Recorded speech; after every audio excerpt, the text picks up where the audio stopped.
Assalamualaikum warahmatullahi wabarakatuh. Selamat pagi anak-anak. Apa kabar kalian semuanya? Semoga kita diberikan kesehatan selalu ya, dan semoga pandemi COVID-19 ini segera berlalu. Sebelum memulai aktivitas materi selanjutnya, alangkah baiknya kita berdoa terlebih dahulu. Berdoa sesuai keyakinan masing-masing, berdoa dimulai. Ya, selesai. Alhamdulillah. Untuk pertama-tama Ibu sampaikan bahwa kita harus tetap menjaga kesehatan dan mematuhi protokol kesehatan, yaitu menjaga jarak, mencuci tangan, memakai masker, dan jangan lupa ketika kita di luar dan sampai rumah jangan lupa mandi. Minggu kemarin kita sudah membahas mengenai surat pemberitahuan pembayaran dan surat pemberitahuan pesanan, bagaimana caranya dan bagaimana cara pembuatannya. Untuk minggu ini saya ingin memberikan materi mengenai surat pengaduan. Pada dasarnya semua surat itu sama saja, sama-sama yang memberikan informasi, memberikan alat bukti yang sah untuk dijadikan suatu informasi. Yang menjadi pembeda adalah isi surat tersebut dan nama pengirim penerima tersebut. Pada dasarnya dunia niaga atau perdagangan tidak semudah yang kita bayangkan. Namun tujuannya sama-sama untuk memberikan informasi. Apa sih surat pengaduan itu? Surat ini dibuat oleh pembeli dan diajukan oleh kepada penjual. Hal ini bisa terjadi karena pesanan yang sudah dibuat oleh pembeli tidak sesuai dengan yang dipesan. Pastinya jika ingin komplain atau pengaduan, pastikan benar dan barangnya tidak sesuai apa yang kita mau. Syarat-syarat surat pengaduan itu apa aja? Syarat-syarat penyusunan surat pengaduan ini agar dapat diterima oleh penjual, yang pertama, harus mempunyai alasan kuat disertai bukti-bukti yang sah.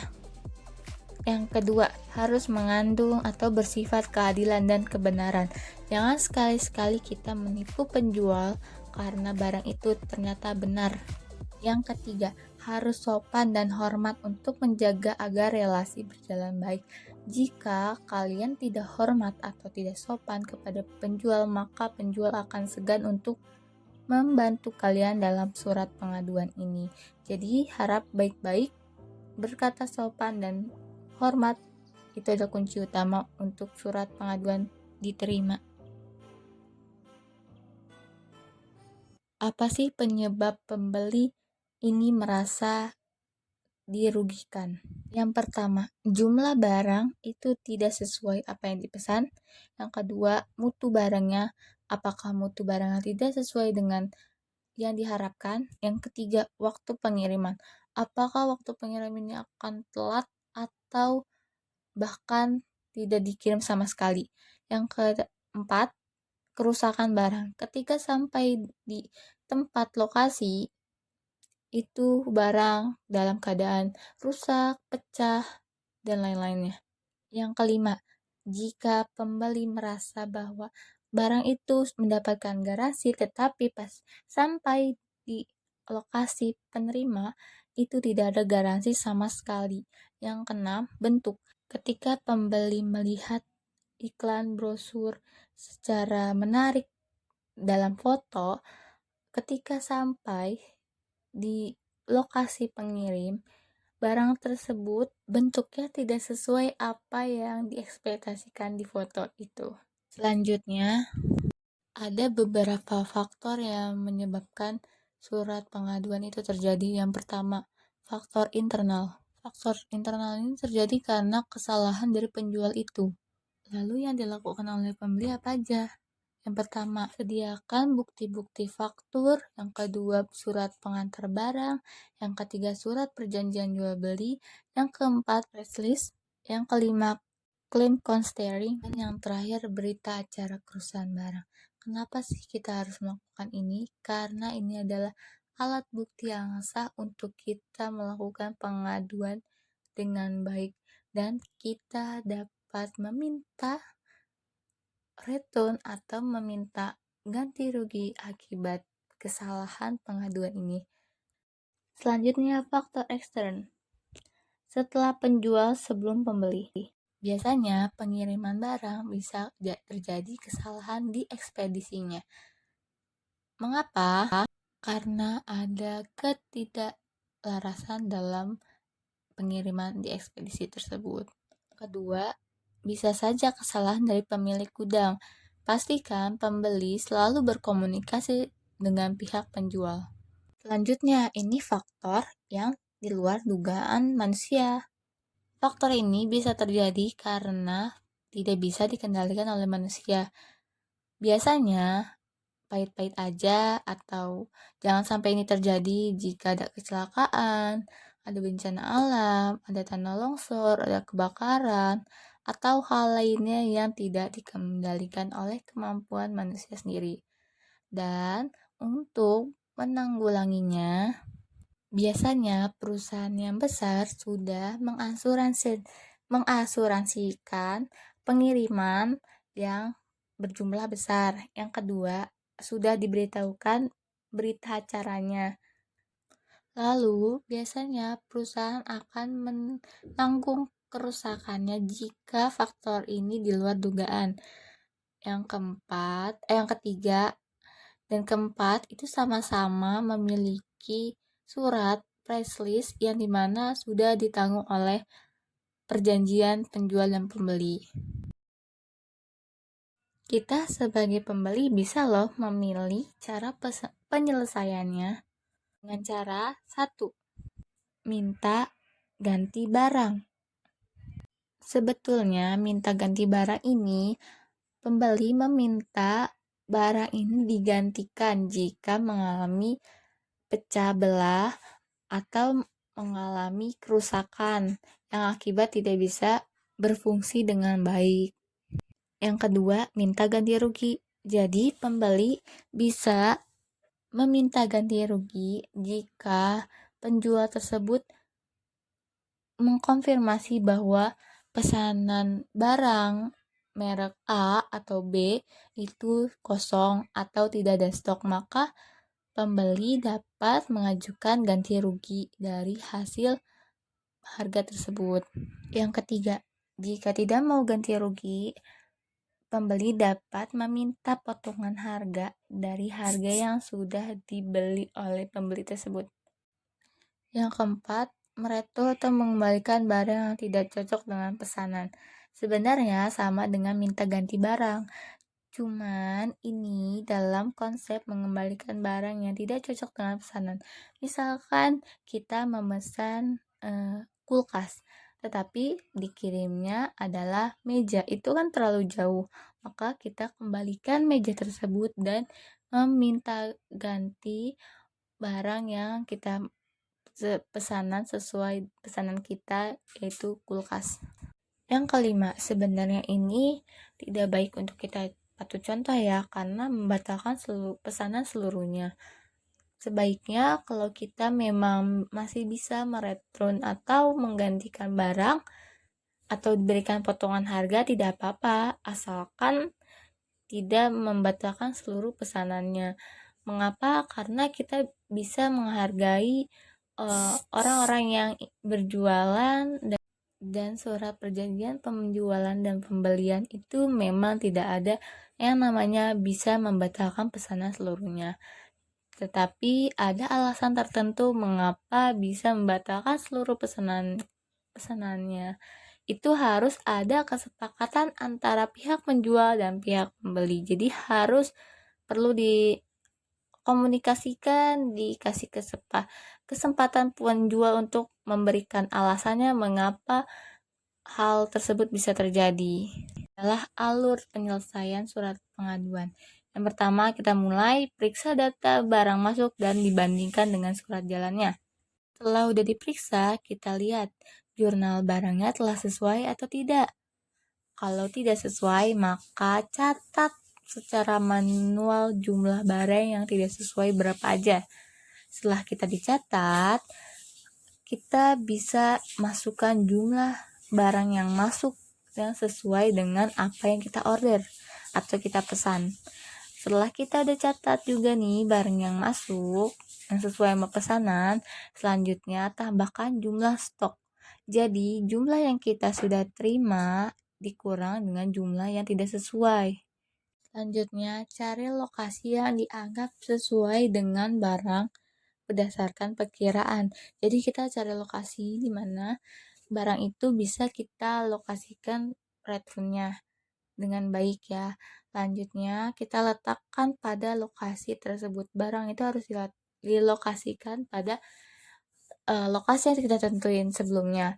Setelah itu finish. Jadi itu adalah kesepakatan antara penjual dan pembeli untuk pengembalian barang atau mengganti barang tersebut. Jadi surat pengaduannya bisa diterima dengan baik oleh pembeli dan juga bisa dibuat pelajaran oleh penjual agar selalu berhati-hati dan teliti dalam pengiriman barang untuk customernya. Selanjutnya, isi surat pengaduan itu apa aja? Yang pertama ada namanya barang dan jenis barang yang diterima. Jadi nanti jika anak-anak melakukan surat pengaduan, kalian harus menetapkan isi surat itu, nama dan jenis barang apa aja yang kalian terima, walaupun itu tidak sesuai ya. Yang kedua, macam penyimpangan dalam pengiriman barang. Yang ketiga, ada cara penyelesaiannya. Yang keempat, ada kesimpulan. Macam penyimpangan dalam pengiriman barang itu bisa terjadi karena misalkan contoh seperti ini ya, perusahaan A di Jakarta memesan sebuah bahan mentah seperti kayu jati dari kota Jambi sebanyak 7 kontainer. Pada saat pengiriman kayu jati dikirim melalui jalur laut, dipastikan akan menyeberangi Pulau Sumatera ke Pulau Jawa dong. Nah, ketika kita sudah sampai di pelabuhan penyeberangan, itu ternyata terjadi penyimpangan. Misalkan dengan alasan muatannya terlalu banyak. Yang kedua, biaya ongkos kirimnya melonjak naik.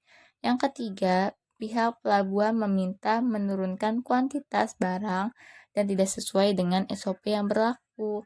Itu termasuk penyimpangan dalam pengiriman barang. Jadi, mengapa surat pengaduan ini bisa terjadi? Karena bisa saja bukan dari penjual atau pembelinya, melainkan dari ekspedisinya. Selanjutnya, apa sih Bu maksudnya dari nama dan jenis barang yang kita terima? Itu misalkan seperti ini, kita ingin melakukan pengaduan. Nah, langkah pertama sebelum kita langsung marah-marah nih, halo Pak, halo Bu, ini bagaimana penjualnya kok nggak benar gitu. Jangan seperti itu. Tapi yang pertama adalah catat nama barang dan jenis barang apa yang terima. Penjual dan pembeli yang baik itu harus bijaksana dalam mengontrol emosinya. Jadi, kalau anak-anak itu membeli suatu barang, misalkan di e-commerce atau di online shop, ketika barang itu tidak sesuai dengan harapan yang kalian mau, untuk melakukan pengaduan, kalian tidak harus marah-marah atau mencaci maki penjual tersebut ya. Harus didasarkan dengan alasan dan bukti yang nyata. Kalau kalian hanya marah-marah atau tidak terima dengan perlakuan dari penjual, maka surat pengaduan itu tidak akan berhasil dan kalian akan merasa dirugikan karena tidak mendapatkan ganti rugi barang, tidak mendapatkan potongan harganya, tidak mendapatkan return barang yang kalian inginkan. Jadi jangan sampai seperti itu. Beda lagi kalau kalian misalkan gini, kalian mendapatkan barang yang tidak sesuai apa yang kalian mau. Ukurannya L tapi kalian maunya ukurannya M. Sedangkan kalian sudah memberikan keterangan bahwa kalian meminta ukuran M. Nah, ketika barang itu sampai, kalian memfoto atau memvideokan barang yang kalian terima. Jadi, langsung dikirimkan saja ke penjual. Selanjutnya, cara penyelesaiannya seperti yang tadi saya udah bilang ya. Lanjut. Nah, setiap perusahaan juga pasti memiliki prosedur teknisinya masing-masing dalam mengkomplain surat yang mereka terima. Namun tetap saja kalian itu akan mengirimkan surat pengaduannya dalam bentuk yang sama, isi surat yang sama, responnya harus sama, prinsip kerjanya juga sama, dan bentuk responsibilitas dari pelayanan penjualnya juga sama. Jadi sama-sama mempunyai makna informasi, tetapi prosedurnya saja yang berbeda setiap perusahaan. Nah, ini nih contoh format susunan surat komplain atau pengaduan yang baik dan benar. Yang pertama ada kop surat. Nanti akan dibahas selanjutnya di contoh surat pengaduan. Ada tanggal, ada lokasi surat, nomor surat, alamat surat yang dibuat, lampiran jika ada alamat pengirim surat, alamat penerima surat, isi keluhannya apa tuh yang tadi saya bilang. Yang tadi diisi pengaduannya apa aja. Terus ada tanda tangan konsumen, ada surat komplain secara resmi dalam tulisan yang baku, jelas, dan sopan. Perusahaan harus mengirim surat balasan atau surat pengaduan dari konsumen sebagai jalinnya komunikasi yang jelas dari dua arah. Jadi perusahaan ini nanti ketika kalian sudah mengirim surat pengaduan ke perusahaan itu akan merespon balik dari tanggapan yang kalian sudah buat pengaduannya. Jadi perusahaan ini akan memberikan balasan ke kalian. Apakah pengaduan itu bisa dijalankan dengan solusi seperti apa? Apakah mereka prosedurnya harus mengganti rugi, atau mereka mengganti barang saja, atau kembalikan uangnya dan pembeli dapat mengirimkan kembali barang yang sudah diterima. Seperti itu. Jadi kita harus saling mengerti apa yang dibutuhkan penjual dan apa yang dibutuhkan pembeli. Nah, ini terakhir cara menyusun surat pengaduan. Contoh ya, misalkan saya membeli barang baju di e-commerce Tokopedia atau Shopee. Nah, saya mengalami kendala di bajunya tidak sesuai dengan ukuran yang saya minta. Saya minta ukuran L tetapi dikasihnya ukuran XL. Otomatis secara pribadi saya ingin pesanan itu sesuai apa yang saya mau. Saya akhirnya memfoto atau memvideokan bukti barang yang sudah saya terima dengan jelas dan akan dikirimkan ke penjual. Ketika saya sudah mengirimkan foto dan bukti videonya, saya langsung hubungkan dengan surat pengiriman barang saya. Nih, saya sudah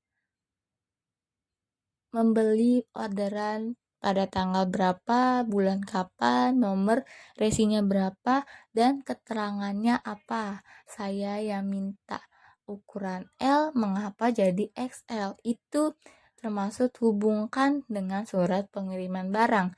Jadi, saya mengirimkan surat atau berita mengenai surat pesanan sebelumnya. Nah, selanjutnya, apa aja yang menyimpang yang terjadi dan bukti-buktinya apa?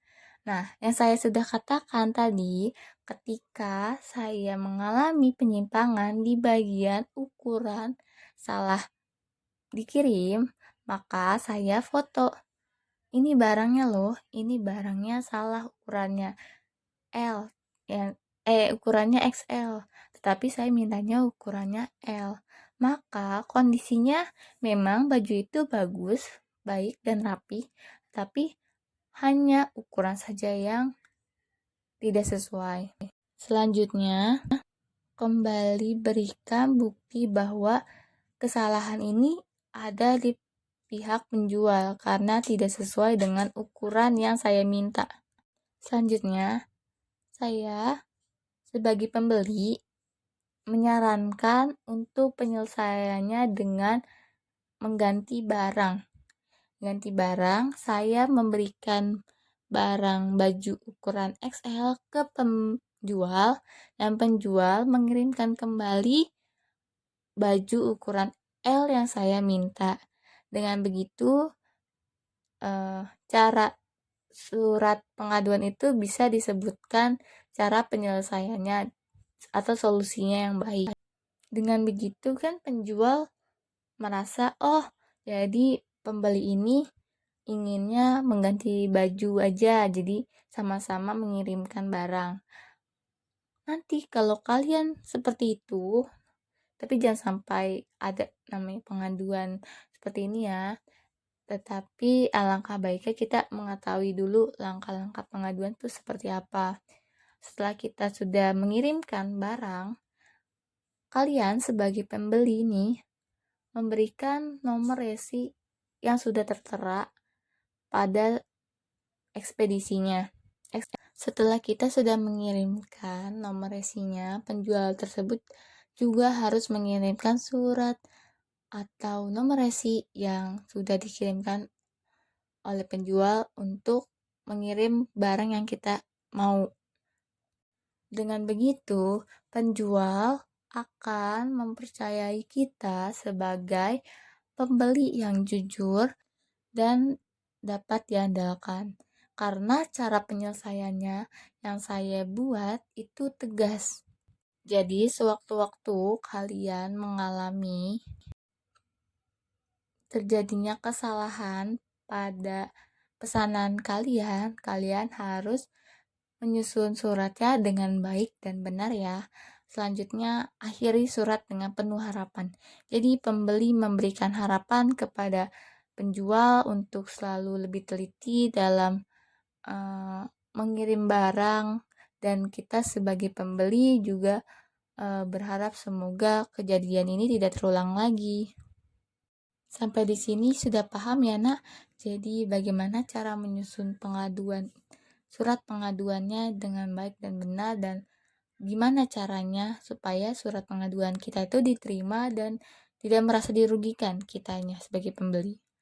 Ini adalah contoh surat pengaduan yang baik ya. Saya berikan di Google Classroom, kalian baca dan pahami bagaimana bunyi dari surat pengaduan tersebut. Itu bagaimana cara kata per katanya. Jadi kalian baca dan pahami, dan bentuk suratnya itu seperti apa. Kalian bisa simak baik-baik video ini atau bisa lihat di panduan contoh surat di Google Classroom yang saya berikan. Sekian dari materi surat pengaduan, dan saya kembalikan nanti ke Google Classroom. Kalian kerjakan soal yang saya berikan dan juga pahami betul apa isi surat pengaduan tersebut. Terima kasih.